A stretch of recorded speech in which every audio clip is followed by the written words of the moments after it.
আপনারা ওই যে স্টার্লিং যে ফেরিটা দেখছেন, ফেরির পেছনে কালো গোলাকৃতি কোনো কিছু দেখতে পাবেন। আমি আপনাদেরকে দেখাচ্ছি। এটা এই বিচে ৩টা রয়েছে।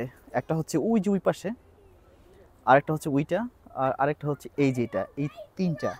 তো আমার ভাবনাটা একসময় ছিল যে এই ৩টা জিনিসই হয়তোবা এখানে যারা শিপ বা জাহাজ চালায় বা যদি কারো ইমার্জেন্সি তেল প্রয়োজন হয় তাহলে তারা এখান থেকে তেল নেয়, হয়তোবা তারা তেল সরবরাহ করে।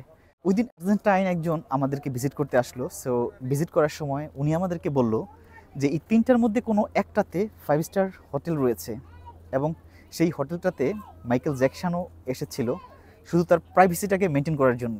ওই জায়গাটায় নামলে কোনো সাধারণ পাবলিক তাকে যেন ডিস্টার্ব না করতে পারে, সেই স্ট্রেট ফরওয়ার্ড ওই ৩টার মধ্যে যে কোনো একটাতে নেমেছিল, জাস্ট বিকজ ওইখানে নাকি একটা 5 স্টার হোটেল রয়েছে, থাকা খাওয়া সব একদম সেফ অ্যান্ড সিকিউরলি করার জন্য যারা ভিআইপি সিআইপি যারা রয়েছেন তারা ওখানে নেমে থাকেন আর কি। মাঝে মাঝে না জেনে আমরা কত কিছুই ভেবে ফেলি, সব ভাবনা এবং বাস্তবতা কিন্তু এক হয় না। সো সব কিছু জেনে বুঝে তারপর সিদ্ধান্ত নেওয়া বা একটা মন্তব্য করা উচিত, এটাই হচ্ছে স্টোরি। সবাই ভালো থাকবেন, আসসালামু আলাইকুম।